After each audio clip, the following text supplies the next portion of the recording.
రేయ్, ఒక్క విషయం గుర్తుపెట్టుకో. రేపు నీ దురదృష్టం కొద్దీ నువ్వు ఒకవేళ పోలీసులకు దొరికిపోతే మా పేర్లు మాత్రం అస్సలు చెప్పొద్దు. అలాగే సార్. ఒకవేళ దొరికావనుకో, కోదండరామయ్య గారి మనవడని తెలియక కిడ్నాప్ చేశాను సార్, తెలిసిన తర్వాత వెంటనే భయంతో వదిలేశాను సార్ అని చెప్పాలి. అర్థమైందా? అర్థమైంది సార్. అలా కాకుండా ఇందులో మేమున్నామని మా పేర్లు బయటికి చెప్పావనుకో, నువ్వు ప్రాణాలతో ఉండవు, నీ భార్య బిడ్డలు బతికుండరు. జాగ్రత్త. అలాగే సార్. వెళ్ళు.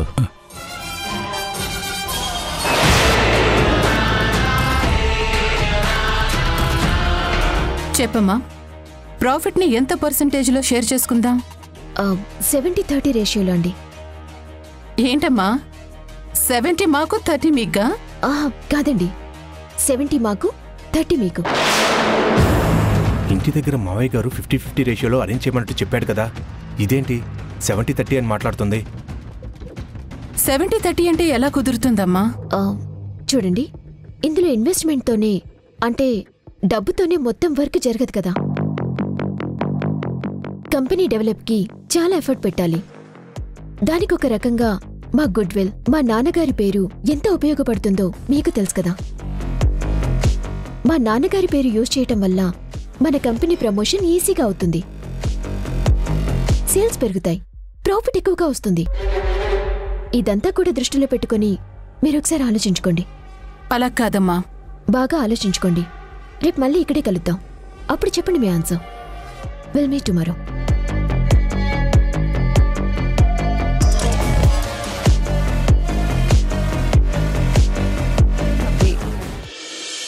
సాంప్రదాయిని సుప్పిని సుఖ పూసని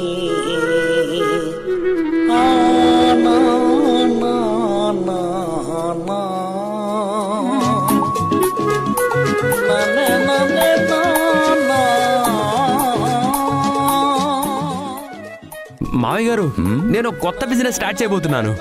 అవునా? ఏంటది? ముందు బ్లెస్ మీ మావయ్య. God bless you. నువ్వు చేసే పనిలో శుభం కలుగుగాక. లే. ఇంతకీ ఏం బిజినెస్ చేయాలనుకుంటున్నావు? చెప్పాను కదా మావయ్య, కొత్త బిజినెస్ అని.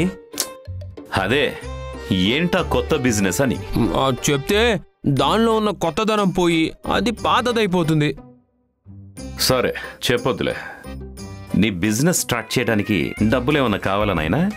వద్దు మావయ్య, ఒక్క రూపాయి కూడా వద్దు. ఎందుకంటే నేను చేసే బిజినెస్కి రూపాయి కూడా పెట్టుబడి అక్కర్లేదు. రూపాయి పెట్టుబడి లేకుండా లక్షలు లక్షలు లక్షలు సంపాదించొచ్చు. పెట్టుబడి లేకుండా లక్షలు ఎలా వస్తాయి కేశవా? మనకి తెలియకుండా అలాంటి బిజినెస్ ఏముంది? నాకేం తెలుసు, వాడెలాగూ చెప్పనంటున్నాడుగా. అయినా అది మనకెందుకు? కొంపదీసి నువ్వు కూడా వాడితో పార్ట్నర్గా జాయిన్ అవుతావేంటి? చిచి, ఆ ఎదవుతానా? వాడొక యూజ్లెస్ ఫెలో. అవినాష్, నాకు తెలియక అడుగుతాను, ఇప్పటికిప్పుడు నీకు బిజినెస్ చేయాలన్న ఆలోచన ఎందుకు వచ్చింది? చాలా మంచి ప్రశ్న అడిగారు మావయ్య గారు. కల్పన నన్ను ఎప్పుడు ఆఫీస్కి సంబంధించిన వ్యవహారాల్లో కలగజేసుకొనివ్వలేదు. చాలా రోజుల నుంచి నా బ్రెయిన్కి పని లేకుండా ఖాళీగా ఉంది. నాకున్న తెలివితేటలన్నీ వేస్ట్ అయిపోతున్నాయన్న అనుమానం వచ్చింది. అందుకే వెంటనే బిజినెస్ స్టార్ట్ చేసి పెద్ద మిలీనియర్ కావాలని డిసైడ్ అయిపోయాను. అవునా? అవును మావయ్య, మన జీవితం మన చేతుల్లో ఉంటుందంటారు. దాన్ని గొప్పగా మార్చుకునే అవకాశం ప్రతిరోజు వస్తుందంటారు. అందుకే ఈ రోజు నుంచి బిజినెస్ స్టార్ట్ చేస్తాను, తర్వాత గొప్పవాడిని అయిపోతాను. ఏంటి పిట్టలదోర మాటలు? అది జరిగే పనేనా? అజ్ఞానులకి జ్ఞానుల మాటలు అలాగే అనిపిస్తాయి. అది వాళ్ళ కర్మ. ఎందుకు జరగదు? కృషి ఉంటే మనుషులు ఋషులు అవుతారని తెలీదా? ఉదయించే సూర్యుణ్ణి, రాత్రొచ్చే చంద్రుణ్ణి ఎలాగైతే ఎవ్వరూ ఆపలేరో, నా విజయాన్ని కూడా ఎవ్వరూ ఆపలేరు. నాకు డౌటే, నువ్వేదో ఊహల్లో విహరిస్తున్నట్టున్నావు. సరే, నీ డౌట్ పోయేలా ఎక్స్ప్లెయిన్ చేస్తాను, విను. కూర్చొని తింటూ ఉంటే కొండలే కరిగిపోతాయంటారు. నా డౌట్కి నువ్వు చెప్పిన దానికి ఏమైనా సంబంధం ఉందా? ఉంది సిస్టర్.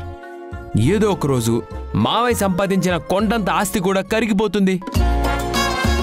ఎందుకంటే ఇక్కడ కూర్చొని తినేవాళ్ళే ఎక్కువ. అంటే మేము కూర్చొని తినడం వల్ల ఆస్తి కరిగిపోతుందంటున్నావా? నేను అనట్లేదు, నీకు డౌట్ వచ్చింది కదా కాబట్టి అదే నిజం అంటున్నాను. అందుకే నేను కూడా ఓ కొండని సృష్టించి ఉంచుతాను. అది మామూలు కొండ కాదు, ఎంతమంది తిన్నా తరగని కొండ. అవునా? సరే అయితే all the best. Thank you బా, సక్సెస్ అవుతా. వీణెక్కడైనా మెంటల్ హాస్పిటల్లో చూపించచ్చు కదా. మనకెందుకు శ్రమ? 4 రోజులాగితే పిచ్చి బాగా ముదిరాక వాళ్లే వచ్చి తీసుకెళ్తారు.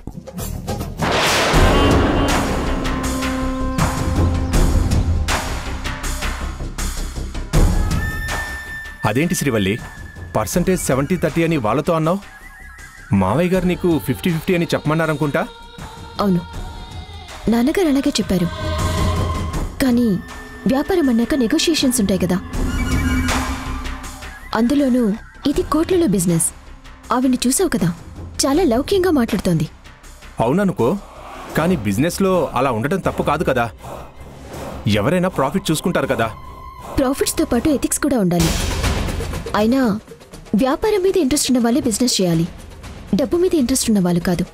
డబ్బు గురించి కూడా ఆలోచించాలి కదా, లేదంటే ఎవరైనా నష్టపోతారు. మనం నష్టపోకుండా ఉండటం కోసం ఎదుటివాణ్ణి ముంచేయాలనుకోవటం స్వార్థం. స్వార్థపరులతో బిజినెస్ చేయటం కన్నా డ్రాప్ అయిపోవటం మంచిది. మా నాన్నగారు ఒక పెద్ద ఇండస్ట్రియలిస్ట్ అని అందరూ ఆయనకి రెస్పెక్ట్ ఇవ్వట్లేదు. ఆయన వ్యక్తిత్వాన్ని చూసి మాత్రమే రెస్పెక్ట్ ఇస్తున్నారు. ఆయన ఏం చేసినా అది ప్రజలకు ఉపయోగపడాలని ఆలోచిస్తారు. ఇప్పుడు నేను కూడా అదే చేస్తున్నాను. గుడ్. మరి వాళ్ళు ఒప్పుకోకపోతే ఈ బిజినెస్ ఇంతేనా? వాళ్ళకి రేపటి వరకు టైం ఇచ్చాను కదా, చూద్దాం. వాళ్ళకి ఎంతవరకు ఇంట్రెస్ట్ ఉందో, దేని మీద ఇంట్రెస్ట్ ఉందో దాన్ని బట్టి డిసైడ్ చేస్తాను. రేయ్, ఆ అమ్మాయి కారులో వస్తుందిరా. ఎవరా? అదే శ్రీవల్లిరా. రేయ్, ఇప్పుడు నేను చెప్పినట్టు చేయండి. చూపే బంగారమాయనే శ్రీవల్లి మాటే మాణిక్యమాయనే శ్రీవల్లి మాటే మాణిక్యమాయనే.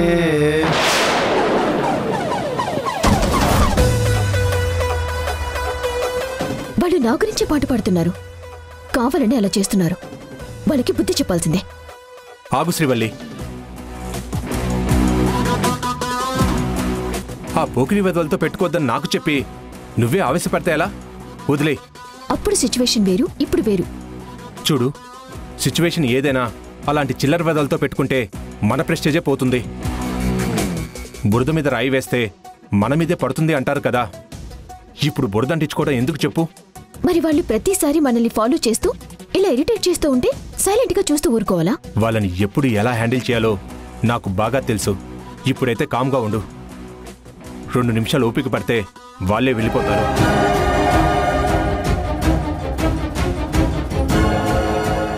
పోనీ త్రిదేవ్, ఇప్పుడు కావాలనే విడిచిపెట్టాం. రాత్రికి మళ్ళీ తగులుకుంటాం. ఈ రాత్రి మీకు కాలరాత్రి.